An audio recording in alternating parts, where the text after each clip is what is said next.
Pessoal, temos notícias da provável Terceira Guerra Mundial, mas vamos por partes. Os Estados Unidos nesta madrugada de sexta para sábado, fizeram um ataque conjunto à Síria, dentre eles estavam os Estados Unidos, Reino Unido e a França. O motivo do ataque dos Estados Unidos foi uma resposta ao ataque químico feito contra a cidade de Douma, localizada na Síria, que nega ter atacado com armas químicas, que são proibidas de ser utilizadas por condições da própria ONU. O ataque foi feito por volta das 22 horas, durante o pronunciamento do Donald Trump na Casa Branca. O Pentágono anunciou que 3 alvos foram atingidos na Síria, um centro de pesquisa de armas químicas em Os, uma base que teria armas químicas. Agora o porquê que isto pode acabar em guerra mundial. Explicarei. A Rússia é um dos maiores países, tanto econômico quanto de terreno, anunciou que se os Estados Unidos atacassem a Síria, eles iriam responder o fogo, e por isto que se pode acabar em guerra mundial. Se os Estados Unidos atingirem algum militar russo, só restará esperar. Conhecemos irá mudar. Agora vamos fazer uma teoria. Se os Estados Unidos atingem um militar russo, os russos respondem o fogo. Isto é guerra declarada contra os Estados Unidos e seus aliados. Isto também pode envolver o Brasil. O Brasil, sendo aliados dos Estados Unidos, seria cobrado por ajuda e aliança. Devemos considerar que na Rússia temos um país que também não gosta nada dos Estados Unidos, que é a China. Imagina a China e Rússia versus Estados Unidos, França e Reino Unido e guerra mundial declarada.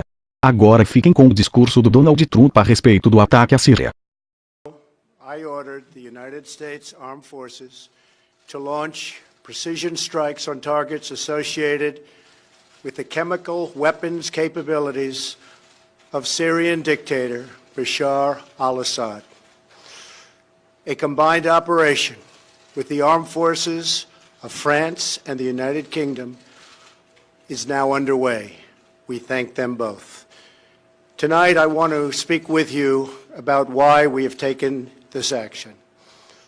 1 year ago, Assad launched a savage chemical weapons attack against his own innocent people. The United States responded with 58 missile strikes that destroyed 20% of the Syrian Air Force. Last Saturday, the Assad regime again deployed chemical weapons to slaughter innocent civilians, this time in the town of Douma, near the Syrian capital of Damascus. This massacre was a significant escalation in a pattern of chemical weapons use by that very terrible regime. The evil and the despicable attack left mothers and fathers, infants and children thrashing in pain and gasping for air. These are not the actions of a man, they are crimes of a monster instead. Following the horrors of World War I a century ago, civilized nations joined together to ban chemical warfare. Chemical weapons are uniquely dangerous, not only because they inflict gruesome suffering, but because even small amounts can unleash widespread devastation. The purpose of our actions tonight is to establish a strong deterrent against the production, spread, and use of chemical weapons. Establishing this deterrent is a vital national security interest of the United States. The combined American, British, and French response to these atrocities will integrate all instruments of our national power, military, economic, and diplomatic. We are prepared to sustain this response until the Syrian regime stops its use of prohibited chemical agents.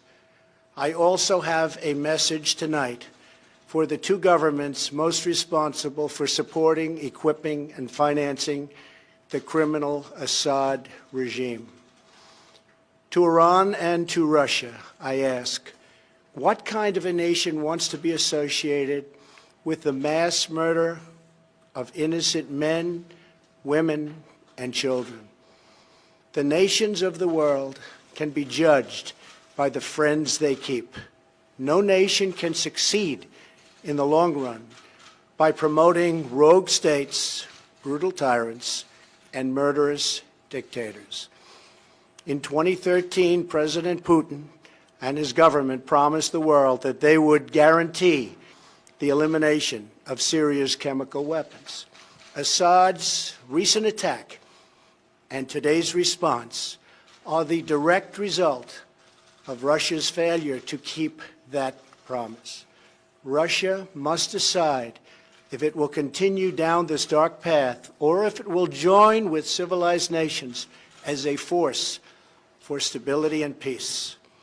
Hopefully someday we'll get along with Russia and maybe even Iran, but maybe not. I will say this, the United States has a lot to offer. With the greatest and most powerful economy in the history of the world. In Syria, the United States, with but a small force being used to eliminate what is left of ISIS, is doing what is necessary to protect the American people. Over the last year, nearly 100% of the territory once controlled by the so-called ISIS Caliphate in Syria and Iraq has been liberated and eliminated. The United States has also rebuilt our friendships across the Middle East. We have asked our partners to take greater responsibility for securing their home region, including contributing large amounts of money for the resources, equipment, and all of the anti-ISIS effort. Increased engagement from our friends, including Saudi Arabia, the United Arab Emirates, Qatar, Egypt, and others, can ensure that Iran does not profit from the eradication of ISIS. America does not seek an indefinite presence in Syria under no circumstances. As other nations step up their contributions, we look forward to the day when we can bring our warriors home, and great warriors they are. Looking around our very troubled world, Americans have no illusions. We cannot purge the world of evil or act everywhere there is tyranny. No amount of American blood or treasure can produce lasting peace and security in the Middle East. It's a troubled place. We will try to make it better, but it is a troubled place. The United States will be a partner and a friend, but the fate of the region lies in the hands of its own people. In the last century, we looked straight into the darkest places of the human soul. We saw the anguish that can be unleashed and the evil that can take hold. By the end of World War I, more than 1 million people had been killed or injured by chemical weapons. We never want to see that ghastly specter return. So today, the nations of Britain, France, and the United States of America have marshaled their righteous power against barbarism and brutality. Tonight I ask all Americans to say a prayer for our noble warriors and our allies as they carry out their missions. We pray that God will bring comfort to those suffering in Syria. We pray that God will guide the whole region toward a future of dignity and of peace. And we pray that God will continue to watch over and bless the United States of America. Thank you and good night. Thank you.